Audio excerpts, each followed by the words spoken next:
You know something? I went ahead and I thought about it.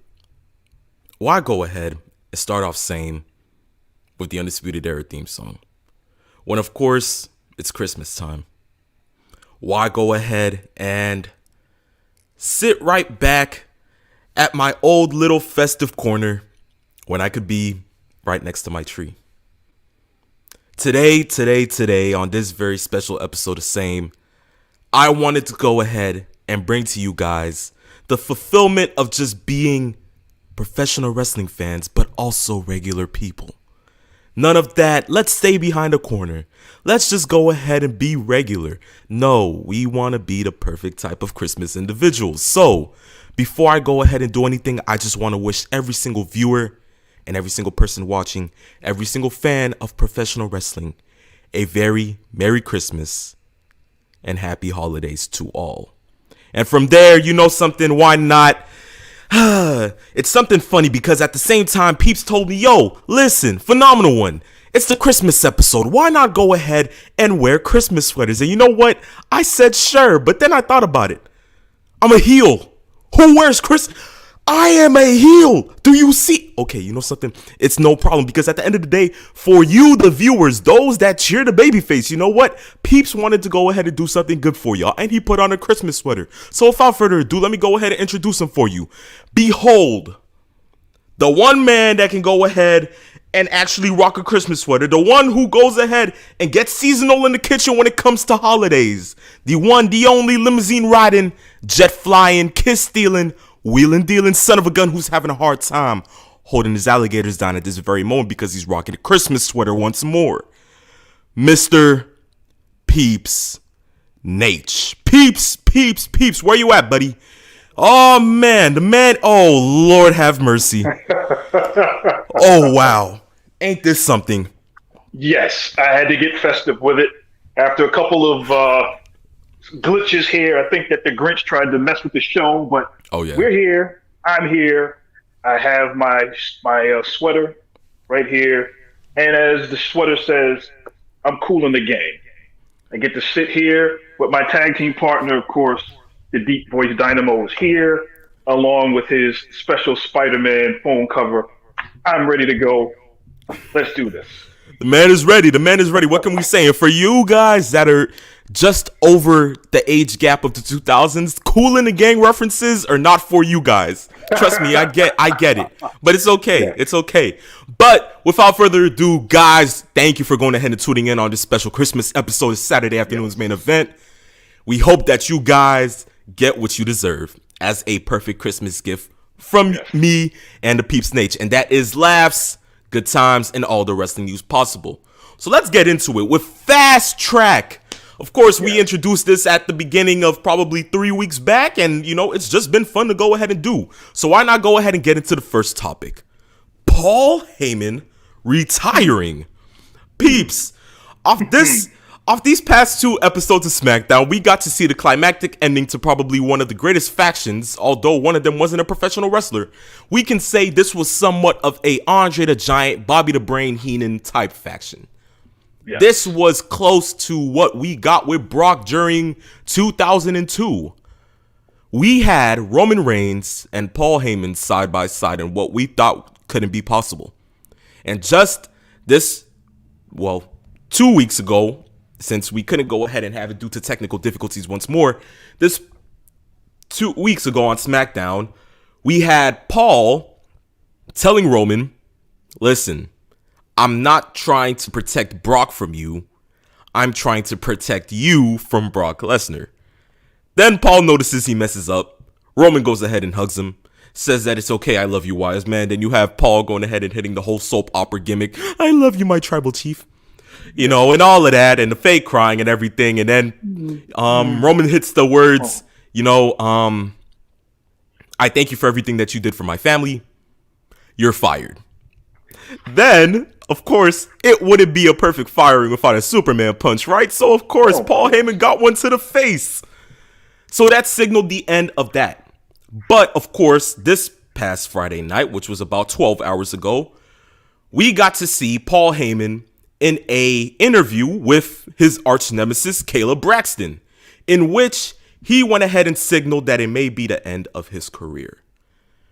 Peeps, what do you think about this? Do you think that this is just the angle going into day one? Or do you think that he just may want to become a behind-the-scenes type producer?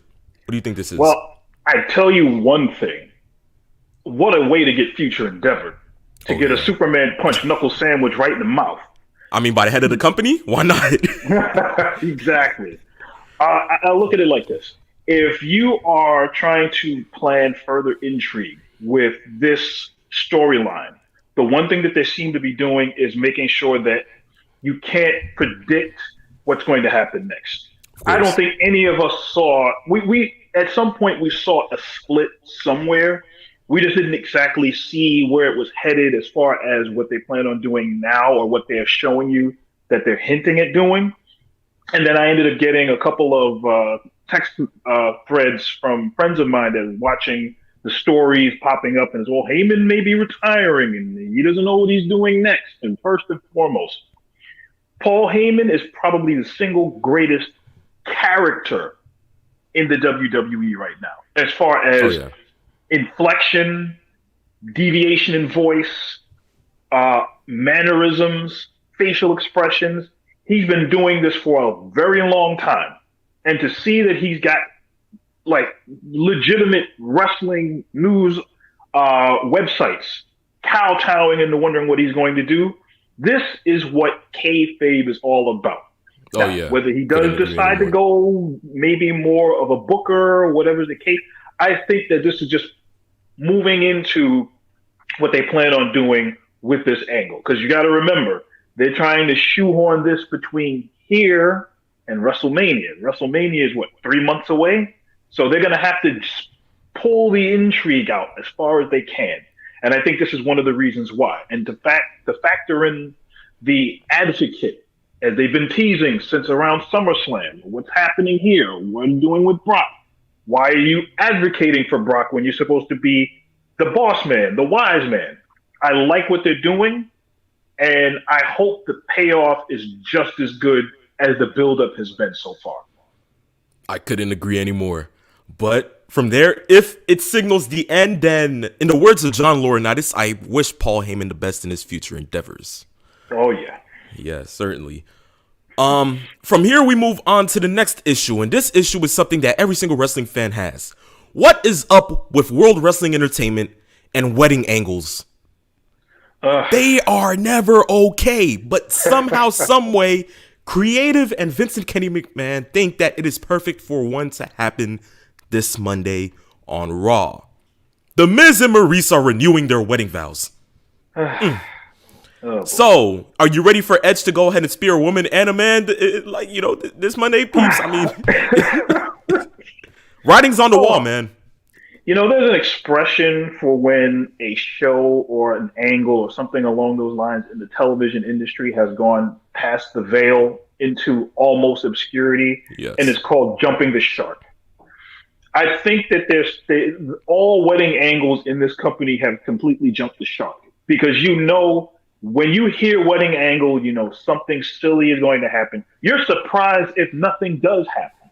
So the fact that we're having this conversation with a wedding angle with two people who are going to seemingly have a really good feud, and then they throw in Maurice, who slapped The Miz in the face a couple of weeks ago after he used her as a human shield, the same way Randy Savage used to use Elizabeth. I think something else is going to happen. You can almost bank on it. But I think that going where they are with the storyline, I guess this is the next inevitable way to try to add intrigue to a feud that can work if done the right way.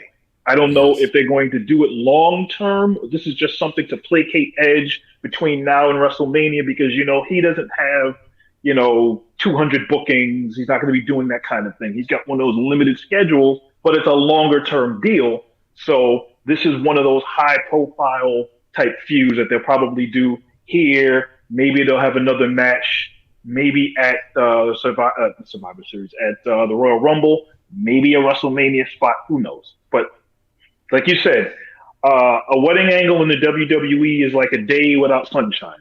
It's going to happen. It's going to be bad. Exactly right. So all the fans listening, be prepared. Yes. If lightning strikes, you'll know what happened. More than lightning will strike. Let's just put it that way. And it will be the Rated R Superstar. I vouch for it. From there, we move to the world of All Elite Wrestling. And from there, this past week, we had 3 different Stings. Peeps. Whoa. Did not see that coming. Yes. Wow. And for those that may not be understanding what I'm talking about right now, this past week, we got to go ahead and see the Pinnacle go up against CM Punk, Darby Allin, and the icon, the franchise, the Stinger, Steve Borden, known to everybody as Sting. Yes. Somehow, some way, these guys go out on their separate entrances, and what do we get, peeps? We get every single person in their respective Sting mask face paint. Yes. With the exception of Sting having to go ahead and put CM Punk's logo on his face, which was by far probably the most amazing spot I probably ever see in my life, but that was amazing. Yes. Just have to point that out there.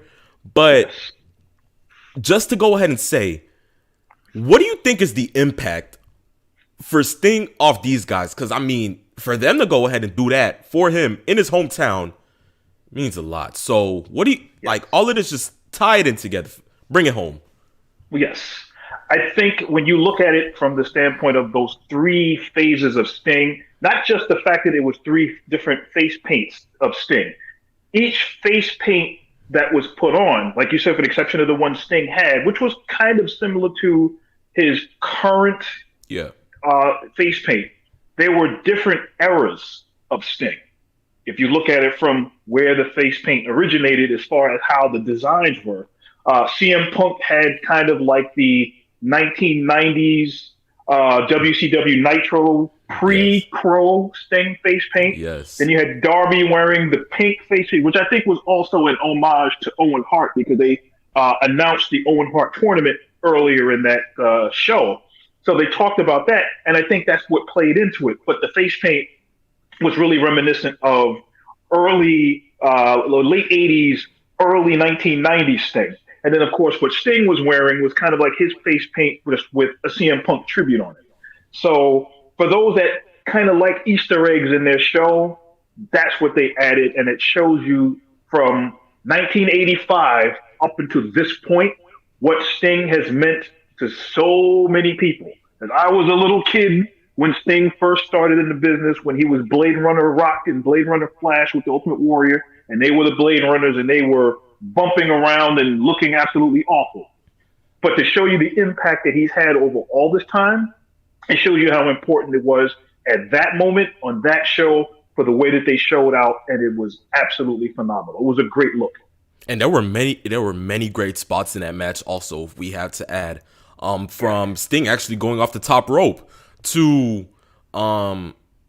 Dax Harwood actually going ahead and taking the fall for MJF, pushing him out of the way to just sacrifice himself for MJF. Yes. I mean, the storytelling, AEW, what can we say? Yes. What can we say? The in-ring work for that was absolutely phenomenal. Mm-hmm. I threw you one there. I appreciate that one. That one. It's certainly your Christmas gift. I appreciate it. I'll go ahead and I'll send a woo out for that one.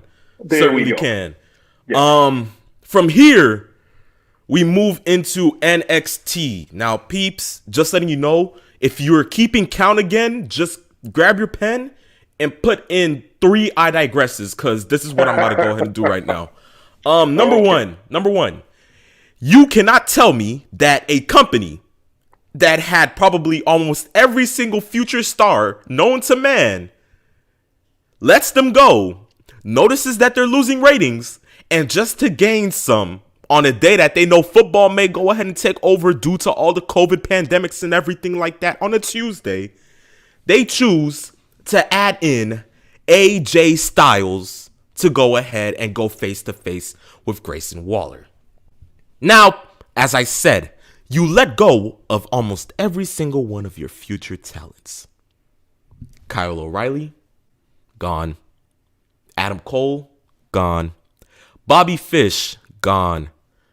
Who else? Karrion Kross, shipped out, gone. Scarlett Bordeaux alongside. Mia Yim, Keith Lee. Can I go on, peeps? I mean, I really can, but I don't think we have time. But here's what I'm trying to go ahead and hint at. You go ahead and you pull something like this. How can you, Vince? But you know something? As I said, that's the first one. I digress. Number 2. Listen, no offense to AJ, but as I said, creative is being stupid right now. You go ahead and you have AJ break up with Omos, which is understandable. Okay, cool, no problem. We saw this coming.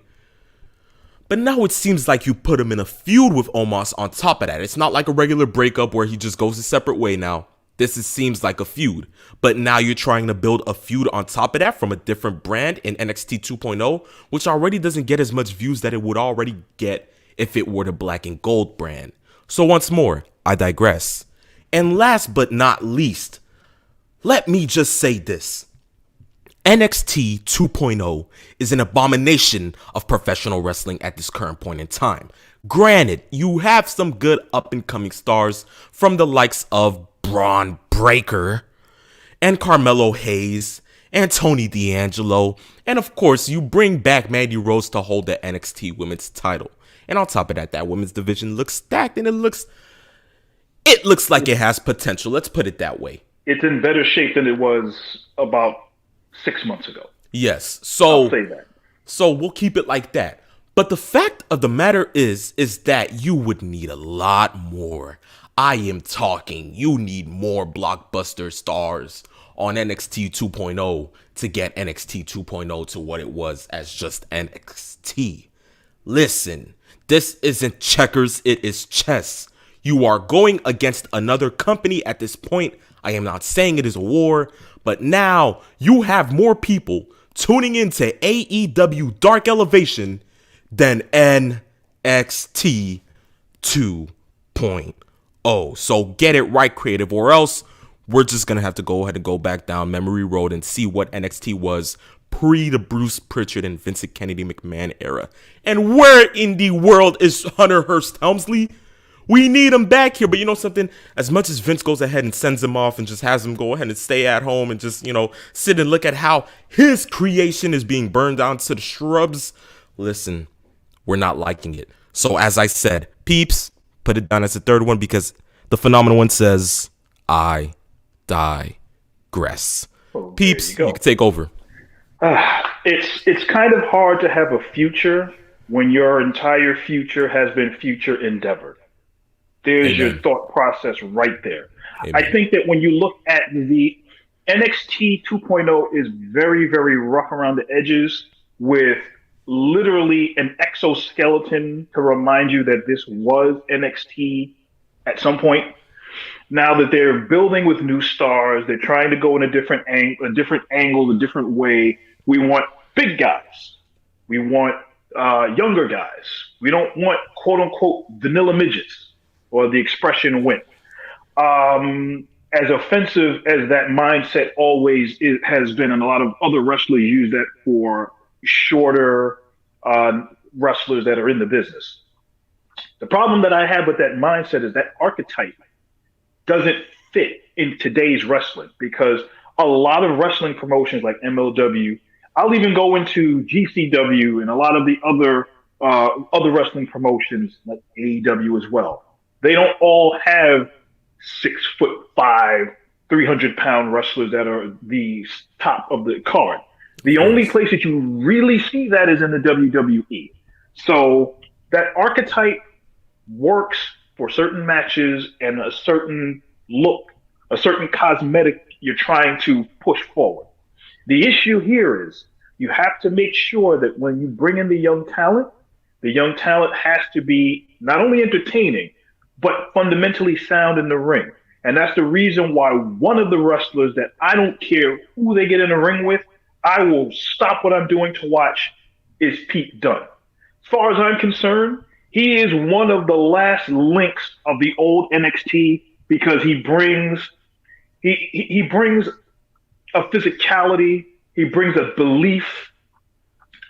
His wrestling repertoire always shows. His work rate has always been great, but it's always that world of combat, British UK catch as catch can kind of in-ring work that you always see from guys like Steven Regal and used to see from Les Thornton, used to see from Billy Robinson, guys like that used to get in the ring and could give you scientific matches, but can also literally beat the hell out of you. So by the time your match is over, you do look like a Christmas present. But hey, that is what it is. But I think before my spider sense starts to tingle, I will say this. If NXT is going to stay on this route, they have to address the hypocrisy that is going in there, because you touched on it very well. You cut so many wrestlers, so much talent from the NXT roster that were of the same archetype and the same name recognizability as AJ Styles.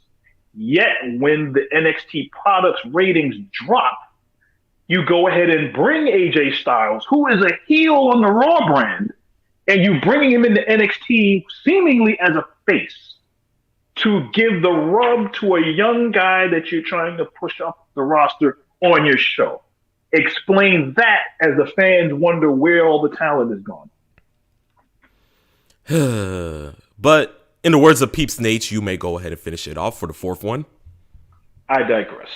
Merry Christmas, everybody. You got 4 I digresses in one segment. Congratulations. Yeah. From there, we move into the last one, and this one is a perfect Christmas present to almost every single professional wrestling fan. JR, good old Jim Ross, is returning next week on All Elite Wrestling after completing chemo. Amen, amen, amen. Yes. We finally get to go ahead and hear that dynamite voice, no pun intended, back on the air to go ahead and preach to everybody play-by-play commentary. Peace, what are your thoughts on this? Without question, one of the single greatest voices of passion of the business. He is, as far as I'm concerned, currently for a lot of people that, depending on the era that you're in, you're going to remember Gordon Soley, you're going to remember Gorilla Monsoon, you're going to remember Jim Ross, Tony Schiavone, Bobby Scott the Brain. Hudson, Bobby the Brain, Lance Russell, Jesse Ventura, all of those voices that you're going to understand. But as far as the thumbprint that you put on each era, you have, as far as I'm concerned, you have Gordon Soley, you have Lance Russell, and you have, you know who, good old JR. And that is not to disparage any of the others that I may have mentioned, but not have mentioned in the same reverence as Jim Ross. But for a lot of people that look at wrestling, Jim Ross's voice is the soundtrack that goes to the music of the wrestling business. If you have listened to any great match within the last 40 years, Jim Ross has probably been associated with it. One of my favorite matches of all time, of any match type that I've ever seen, the Ric Flair, Ricky Steamboat trilogy of matches from 1989, Jim Ross called every single match. The first match that he called it, and he called it with Magnum TA. The second match, he called that with Magnum TA, and with Terry Funk, it was the third one. So those are the kinds of those moments that you get. The love that he's had from the UWF was when I first heard him. And even going further back, that shows you how long I've been looking at wrestling. He is the soundtrack of wrestling for people in my generation and going forward, and he is an absolute treasure to be listened to. Now, although he's kind of slipped there and there because, you know, he's human, we do all get older. We all but even when he's slipping, he's still better than guys that have been in the business half as long as he is. And I got to also throw in Mauro Ranallo, too. He's also great as well. So you can't. Mamma mia. Yes. That is the soundtrack to the glory days of NXT. That right there, amazing. But Jim, I mean, as you said, has called almost every single one of the most greatest matches in wrestling history. Yes. Mine, in particular, to be correctly exact with you, there are two that stand out to me. Number one, Austin Rock 2. Of course, Houston Astrodome, WrestleMania 17. The glorious, infamous Steve Austin has sold his soul to the devil himself. And of course, that synonymous. Second one, of course, end of an era, Hell in a Cell match, Mania 28. Trust me, the emotion in his voice from that match says it all, because he had people like me in tears.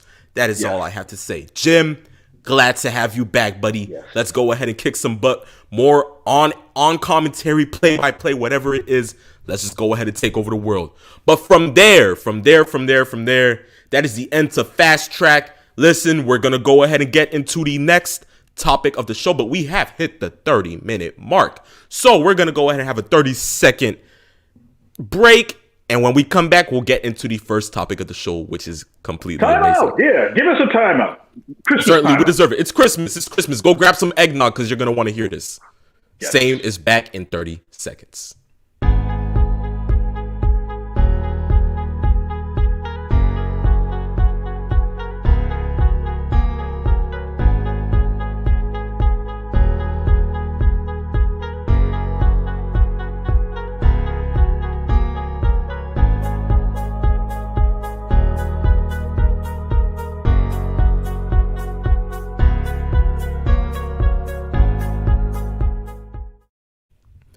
Okay. Welcome back to Saturday afternoon's main event. Listen, as I said, if you already grabbed your eggnog, your coffee, your hot cocoa, whatever it is, as I said, you're going to want to go ahead and listen to this because, peeps, we have a little story to tell.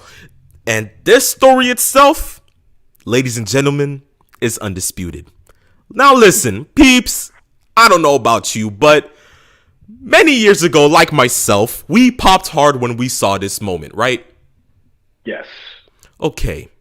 So, isn't it completely amazing that, like a kid on Christmas, we got to see the same moment in a different era? Yes, ladies and gentlemen, once more and once again, the undisputed era is all elite. Peeps. I promise you. On this very episode of Dynamite, I sat there thinking to myself, Adam says he has a big Christmas present. O'Reilly just ended his contract. This can only mean one thing. I know I'm probably one of those wrestling fans that might not read the dirt sheet, but I know this has to happen. It can't be anything different. Let this be it. And peeps, from my lips to the wrestling god's ears, on that very special episode of Dynamite, I got to see Kyle O'Reilly lay waste to Orange Cassidy and help Adam Cole pick up the win. And what's funny is that they did the same pose that they did at TakeOver Brooklyn 2 after they completely decimated Drew McIntyre. Yes. Peeps, what are your thoughts on this? Because, of course, this is probably one of the greatest things to happen in the month of December. Yes. It was great to see. I popped even more. I figured something was going to happen because, as you saw Orange Cassidy's face, the camera didn't move. So I'm like, what the heck is going on? I initially thought that there was a fight in the crowd, or, somebody was doing something stupid off camera. Like, okay, I don't see any. And then all of a sudden you just see a head pop up. I was like, oh, what the hell is this? And that's when I saw it. I was like, oh boy, here we go. And even though I saw O'Reilly's face, it took a second for me to process it until they hit the high-low on him.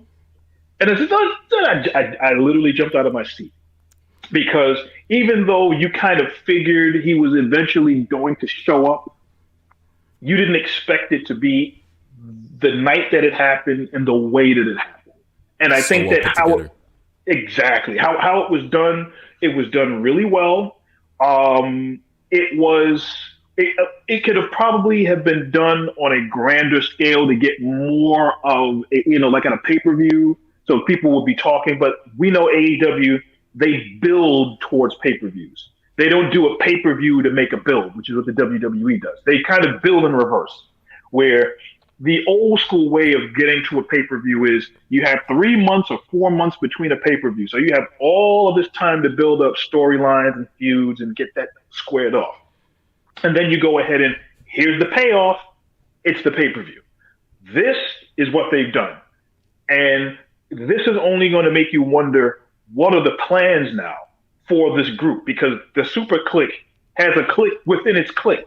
So now we got to find out exactly who's leading, what's going to happen. At some point, Kenny Omega is going to come back. We don't know where the seismic shift is going to be. Is this a whole nother NWO Wolfpack where you got a face faction within the heel faction, or you have a tweener faction in between both and they start a war?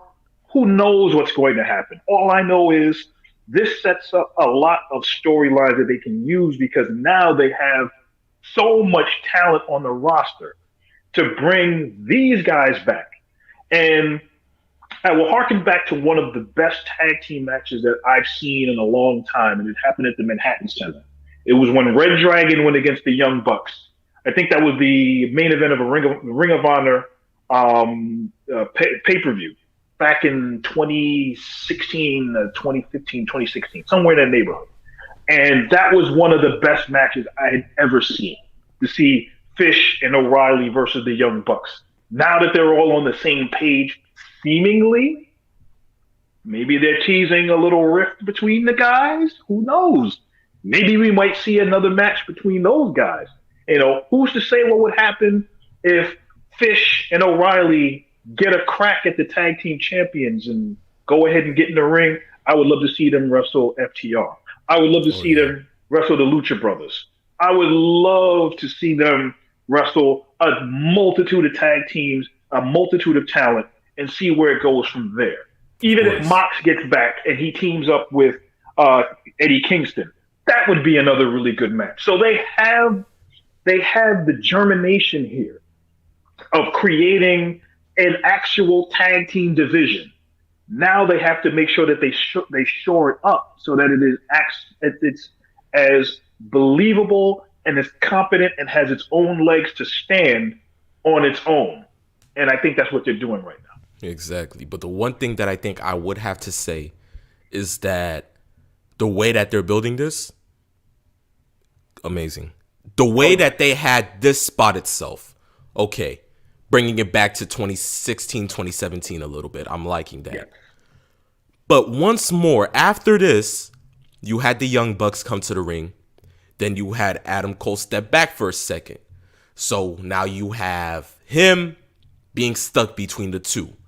Is he going to be still with the Super Clique? Is he going to recreate the Undisputed Era? What is Adam Cole going to do? Because now the ball is in his court. Now everybody wants to know where Adam Cole is going, because now it is solidified that Adam Cole is a leader. No longer just another part of the Super Clique. See, there were many fans in AEW, WWE that said Adam Cole is going to have a hard time fitting in because Adam Cole isn't anything big right now. Adam Cole is just a part of a tag team. He isn't that solo main event star that everybody was hoping for him to be. But listen, with Kenny Omega out for a couple of months, there's only one person that the Young Bucks can look to. And if any of you noticed, in his first promo ever, he called himself the future of professional wrestling. He didn't, that wasn't a prediction. In the words of Paul Heyman, it was a spoiler. He knows what he is. We know what he is. You just had to give him the benefit of the doubt and the time. Now that he has O'Reilly and Fish, Red Dragon, somewhat in his corner, and now having the Young Bucks guess to see where he sides is amazing, because now it builds the suspense that now the Bucks look up to him. It is no longer, we're best of buds. We're okay. We're a tag team. Now it's, what are you doing, man? I thought you were I thought you were going to be leading us to the promised land. Like, what? AEW is hitting all the marks with this one. I can't tell you how excited I am to see where this goes. Red Dragons versus the Young Bucks again in All Elite Wrestling, why not? But I know for a fact that if Kenny Omega comes back quicker than I expect AEW Revolution, and I mark it out today. You could go ahead and put that under the 4 I digresses. I mark it out today that it will be the Undisputed Era versus the Elite, Kenny Omega and the Young Bucks at AEW Revolution. I booked that right now because I believe that this can be something big, and it gives it about 2 to 3 months to go ahead and build it perfectly. And if there's anything that I know with All Elite Wrestling, long-term booking is their niche. So let's just hope for the best with that one. 12:46 p.m. Yes, sir. Eastern time. The same way you did the same prediction that you made on December the 4th about the Royal Rumble winner being Liv Morgan. Let's see. Elite versus... Okay, I got it written down. There you go. Yes, sir. Okay. Because the pen is mightier than the sword. See, you hear that, Drew McIntyre? So I guess if I have a pen in my hand, I guess it makes me more mad. Just don't swing that thing at me. That's all I'm saying. But it's okay. From there, we move into the glorifying questions of Saturday afternoon's main event. Yes. Of course, I always say this, guys. Listen, with this being the last one, you got to go ahead and hear it from some of the pioneers. But as I always say, when we come back on the air in about 2 to 3 weeks, expect for us to go ahead and get an abundance of questions because we will try to answer them all.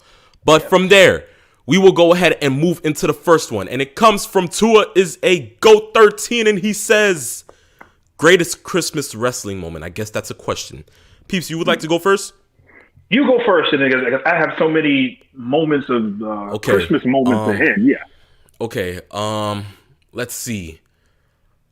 Aside from anything tribute to the troops, I guess I'd have to say my greatest Christmas wrestling moment would have to be, keep in mind, I'm not a part of the Attitude Era, but that Raw in 2000 on Christmas Day with the main event being The Rock versus Undertaker, and it ended with The Rock being ambushed by Rikishi, which led up to their Armageddon Hell in a Cell match, if you recall, peeps. And I loved that promo from The Rock prior to the match on Undertaker and Rikishi. It was memorable to me. It lights up, every single thing about professional wrestling to me during that time. Because as I sit there and I was even watching it yesterday, put it in the VHS, recording everything like that. And I sat there, I was like, man, to think that I have this piece of history right here. And of course, you have it on the Peacock Network, but who cares about the Peacock Network? I like to go old school and actually put a VHS tape in. That's just how it works. But that right there, the main event, I liked it. The match itself, okay, but it was the ending. The fact that Rikishi went ahead and laid out The Rock after the whole I did it for The Rock, did it for the, forget that. All of that tied into that Armageddon Hell in a Cell match, which of course we talked about weeks before, but I loved it. That has to be my greatest Christmas wrestling moment. You, on the other hand, peeps, what would it have to be? I would probably say, this is certainly around the time when the NWA/WCW had to start moving Starrcade around because of Vincent Kennedy McMahon and his strong arming with the Survivor Series. Of course. And moving Starrcade, which used to be on Thanksgiving, to the first Starrcade that they ran was actually the day after Christmas, which was so weird to see a wrestling pay-per-view the day after Christmas. So for those that don't really understand about what WCW/the NWA was, Starrcade was really their first supercard that the NWA, WCW used to do going back to the 70s. They would go ahead and book Thanksgiving, and eventually what Dusty Rhodes decided to create a supercard and put it on a Starrcade and turned it into a closed circuit event, which eventually became a pay-per-view. The first time that Starrcade really became a pay-per-view was in '87, which was, as they usually would do, on Thanksgiving night. Well, Thanksgiving was also the same night that WWE, WWF started running the Survivor Series. Okay. They decided to have a bidding war back and forth, and then Vince literally started telling people and the cable companies, you have to carry the Survivor Series, because if you don't, you won't be able to carry WrestleMania. So, of course, you have cable companies pushing the NWA's product away, which forced the NWA to move Starrcade which was their WrestleMania, to the day after Christmas. So that first one was Starrcade 88, and the main event was Ric Flair versus Lex Luger, which wasn't a great match, but to actually have wrestling the day after Christmas for a young kid that was in junior high, forget it. So amazing. Yeah, that was amazing to see, and it was supposed to be Lex Luger's last match because Flair had their matches throughout that summer of '88, and it was like, well, if you don't beat me, this is the last time you'll ever get a title shot. I'll get my lawyers involved, and J.J. Dillon will make sure to draw up the papers. You'll never wrestle me again. And it was a really decent match. Flair used his feet on the ropes, won the match, and then he cut a promo in the locker room. I don't care how much it takes. I'm a rich man. You'll go out there, and I don't care if the Crockett's have anything to say with it. You'll never wrestle me again. Of course, they ended up wrestling themselves again the next year, but hey, it is what it is.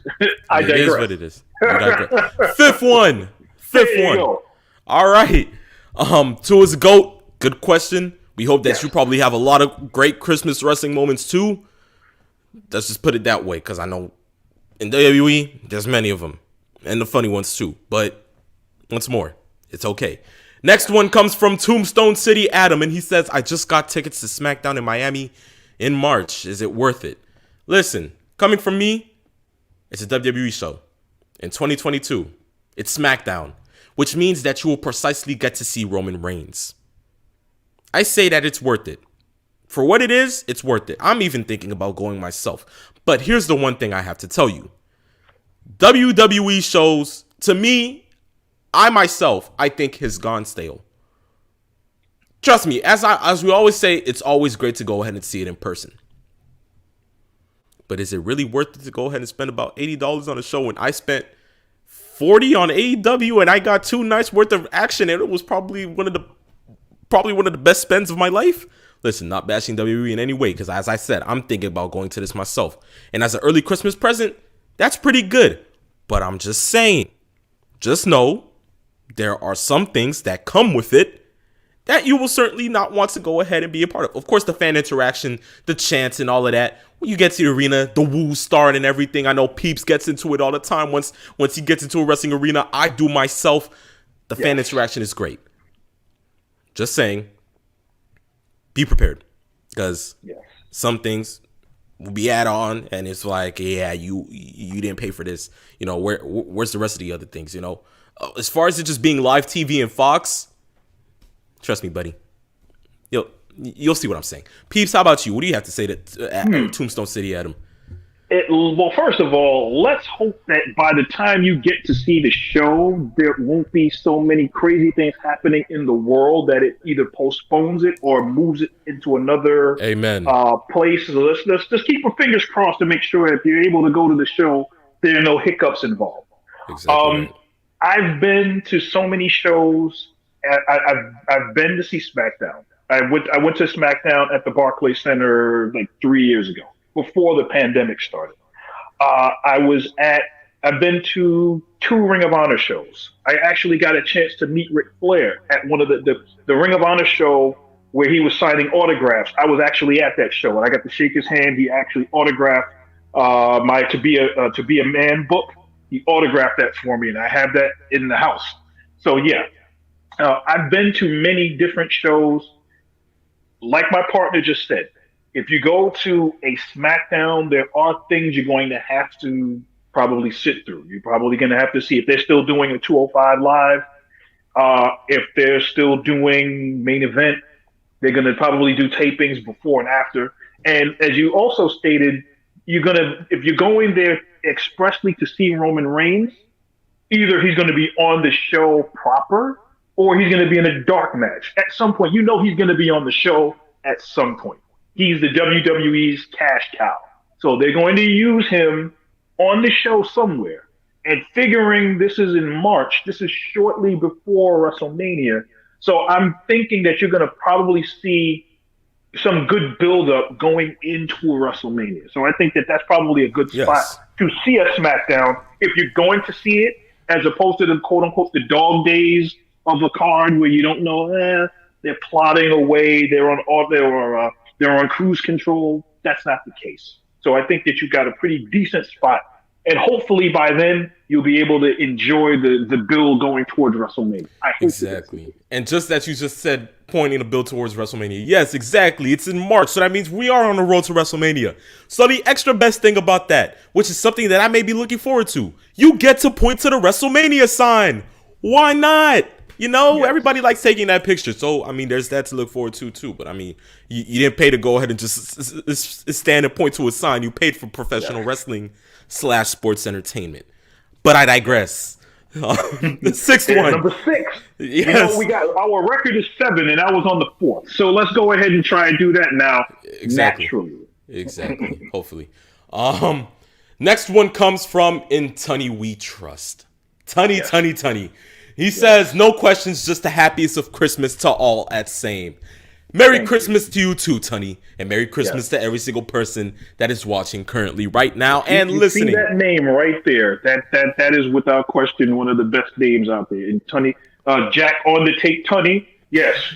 So thank you for the Merry Christmas and all of the good greetings that come along with this stuff. So yeah. Exactly right. But from there, we just want to go ahead and say thank you also, because that is the end of our questions to season 2 of Saturday Afternoon's main event. Of course, we always say this, guys. When we come back on the air, I expect it to be crazier than this. I expect it to just start blowing up to the point where we have to go ahead and answer more questions where we can't even get to all of them. At this point, we'll just have to go ahead and start answering them on social media if we have to. Guys, right down there. Peeps gonna point to it too. At IG, Saturday Afternoons _ main event. Twitter, at Saturday Main. Doesn't get any better than this. It doesn't get any interactive than this. Do what you guys have to do. We'll do it on I'll give him the RVD one, the double thumb jack. Exactly. There you go. Yes, sir. Yes, sir. But from there, we move into our last segment of S.A.M.E. And this one, I think, because we're trying to go ahead and move into this one and send you guys home happy, we're going to do it like this. Peeps, this is not something I wanted to go ahead and get into because I was actually thinking about attending this pay-per-view. But sadly, due to coronavirus, I hate it. Certainly, it is like a pain in the neck.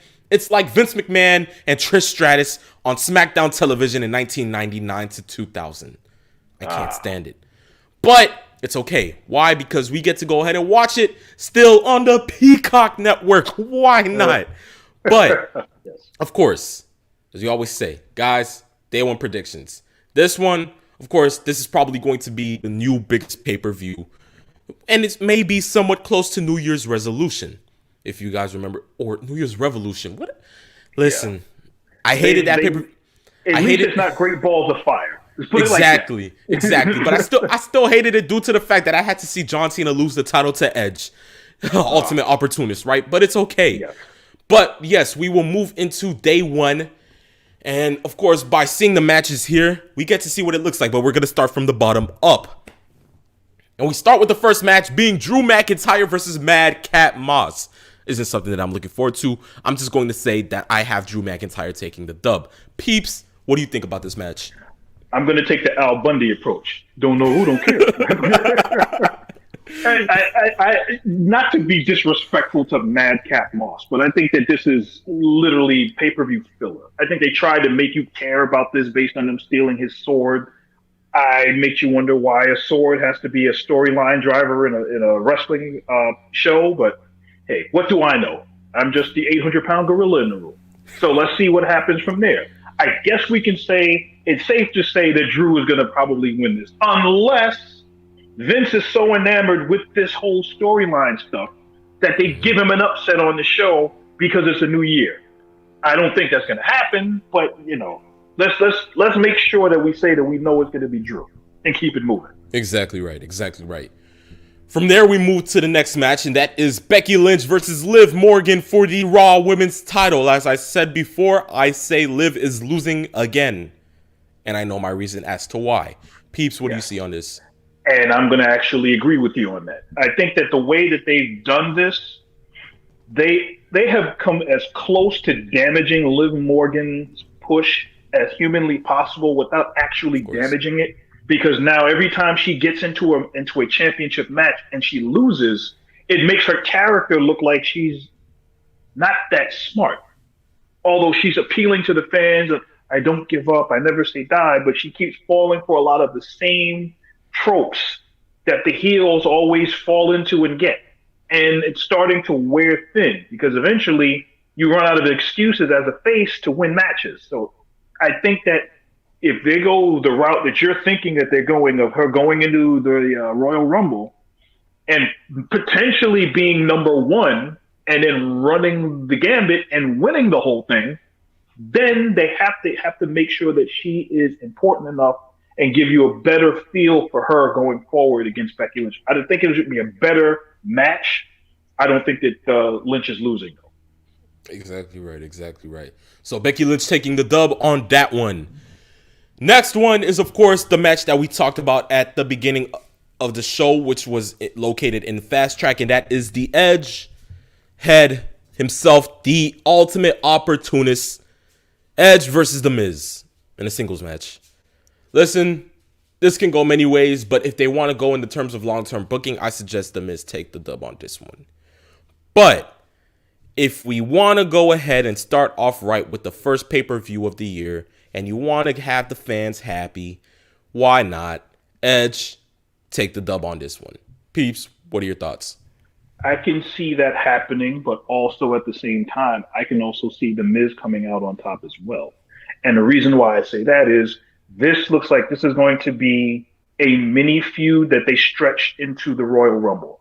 I don't know if they're going to put Edge in the Rumble, but I can actually see Edge, unless they put Edge and Miz both in the Rumble and then they go after each other, I can actually see Miz getting the victory on Edge, them trying to move it forward, because it's just too predictable to have Edge go off and win this whole thing, especially if they're doing a whole marriage renewal, et cetera, et cetera. So I can actually see Edge coming out and losing this match to kind of prolong this thing. Exactly. So, I mean, it's a throw up on this one. I guess we'll just have to wait and just hope for a perfect match. Let's just put it that way. From there, we move into the tag team match for the Smackdown Tag Team Championships. The Usos versus The New Day. I'm sorry I had to do that, but I mean, it's natural. It's natural. Let's just put it that way. I think what you should probably say is this, again? Because that's literally all they've been doing for the last 2 months. Yes. So from here, I guess Usos retaining. Keep it short and sweet. I think the Usos will win mostly because of the fact that the whole bloodline thing. Unless they're doing it in this sense. The New Day are continuing to be built mostly around the whole King angle, with everything going on with the crown and the hand of the king and all this other goofiness that's going on. If you think about it, the New Day really have been on a roll since this whole king stuff has happened. If they're trying to validate that whole crown, then they would have to beat the Usos, which would then fall into what they're seemingly doing with the bloodline. If we don't know what's happening with Brock and Roman, and Roman gets upset when his cousins lose. If they lose to the New Day, then that makes it look like, okay, well, we're all vulnerable now. What could happen going in? What if the Usos lose the belts the same day that Brock is going to have his title match with Roman? Something to think about. Exactly. Do I think that's going to happen? I would not. I would not be surprised if the New Day ended up winning the belts, but I personally think it's going to be the Usos. It has to be, but I mean, that gives a great exception to it. Yeah. Certainly. But with me, I think with this match, as you said, we just have to wait on that factor, because if they do lose, now knowing the fact that you do not have Paul Heyman in your corner, with the exception of Paul Heyman, and now it's just Roman versus Brock, who knows what can happen. But that's where we will go into that as the final match of the show. But we go here from that to the Fatal 4-Way match for the WWE Championship, which consists of the almighty Bobby Lashley, the Architect himself, and the visionary Seth Rollins, Mr. KO, Kevin Owens, and the current WWE champion, Big E. I personally, first Fatal 4-Way match I've seen in forever. So I don't know what this can be. This can be a total throw up due to the fact that Seth and KO are somehow on good terms, which somehow I don't understand. They'll cut each other's feet out from under them the second they get the chance. Truth be told, it always happens. Yes. And then Bobby Lashley, of course, who looks like he's trying to prove something. And Big E, who's still trying to go ahead and show everybody that he can keep a title. Yes. Where this is going, I don't know. But Peeps, do you have a take on this? My take is one of two things. First of all, Seth is not winning the belt, I don't think. Neither is Kevin Owens, even though Owens just re-signed. What I see potentially happening is, are they turning Lashley face? I don't know if you've noticed this, but over the last couple of weeks, he's not acting like his heel self the way he was presented when he was with the Hurt Business. And even from a month ago, he coming across, he's like giving some fans a fist or a high five. He's smiling a little bit more. And even though he's supposed to be this heel, he's not acting like one. So I wouldn't be surprised if maybe they go down the road and they're teasing this to show you that maybe he can still be a face. But I think that Big E is going to win this because I don't think that they're ready to just yank it off of him yet. So I think Big E is going to win this. Certainly so. But I mean, if they're going to go ahead and turn Bobby, face, what does that leave for Big E? Because it seems like if Bobby's going to go ahead and turn face, we might see Bobby go ahead and go into many title matches as a face against Big E. So would you really have two faces going against each other? Well, that's the reason why I don't think it's going to happen eventually. It'll happen gradually. I think by the time that they take the belt off of Big E, that'll probably be one of those times when maybe they tease. Because, like I said, it's a tease. That's what they seem to be doing, unless they're tweaking his personality a little bit. I'm not sure. But I think that that's where the mindset is when you look at what they're doing with Lashley. And if they did turn him face, it would make absolutely no sense because he's a much better heel. Everybody's much better as a heel because they're themselves. Who knows? Let's just hope for the best on that one. So as I said, throw up. You say Big E, I say throw up. Let's see what happens. And last but not least, the match that everybody has on their minds, the Universal title match. The Beast Incarnate Brock Lesnar versus the head of the table, the Tribal Chief, the Mr. Holder of the keys to the Island of Relevancy, Roman Reigns. Without Paul Heyman. Yes. Peeps, this is the match that everybody's been waiting for. But one thing that I see happening for some reason, I woke up with this on my mind. What if this is a double cross? Mm-hmm. Something tells me that this has to be a double cross for some reason. I mean, peeps. Yes. Listen, Roman without Paul, I'm not saying that he's vulnerable without Paul because somehow Paul needs Roman. That's the fact. But with all of this walking in, what if Paul and Roman are just doing this just to give Brock some type of leverage to free his mind, thinking to himself, okay, he's without Paul, I can handle this on my own. And somehow, some way during day one, we see Paul walking around with Brock. We see Paul advocating for Brock. We see Paul going ahead and doing some of the interviews, billowing away at Caleb Braxton if Caleb tries to ask questions about Brock or Roman. And he goes ahead and he pulls out his regular 2x4 of words and he just slurs the matter. Whatever the case may be, I myself see if he walks out with Brock at the beginning of the match. At the end of the night, he will be walking out with Roman Reigns as he double crosses Brock Lesnar in this match at day one. That's just me. What do you see? You have to get out of my head because I thought literally the same thing. And I figured I have seen swerves. I've seen double swerves. I've seen work shoot swerves and double crosses. Look, I'm a Horseman fan, so I should know this kind of stuff. Exactly. The Dangerous Alliance, who was headed by this same Paul Heyman, have done things like this before. So I can see this happening. So to actually see that, knowing how great of a character Paul Heyman is, and to know that the possibility is there, even if nothing happens. Because mind you, most of the reasoning behind why things are exciting is the anticipation of what you don't know. Exactly. I personally, if I have to put on my booker's hat and go ahead and say, look, let me pull out my pen and figure out how we're going to book this. Like you just stated, if the whole idea is to have WrestleMania's main event be Brock versus Roman for the potential last time, because this rivalry has been going on for at least 5-6 years. Mm-hmm. If this is what you're going to be doing, then it makes sense to add that added layer of intrigue to go ahead and say, okay, my kingdom is crumbling around me. I'm no longer the tribal chief. I've got to do what I have to do, et cetera, knowing that there's no way that he can beat Brock. And then to have Paul get into the head of Brock to say, well, I'm advocating for him. I'm doing all of this for him, et cetera. And then, like you said, he shows up at the pay-per-view. He's in his corner. He's cheering for him. Brock, beat him down. Take him out. And then all of a sudden, what do you see happen? A swerve. Like, remember what they did with him throwing the belt in the ring? Yep. Well, who was Paul trying to throw the belt to? And then they go ahead and think, well, was he throwing it to the tribal chief or was he throwing it to Brock? Was it an accident or was it done on purpose? And then you leave those little morsels there for people. So as that match goes on, you get this. And this is what it is.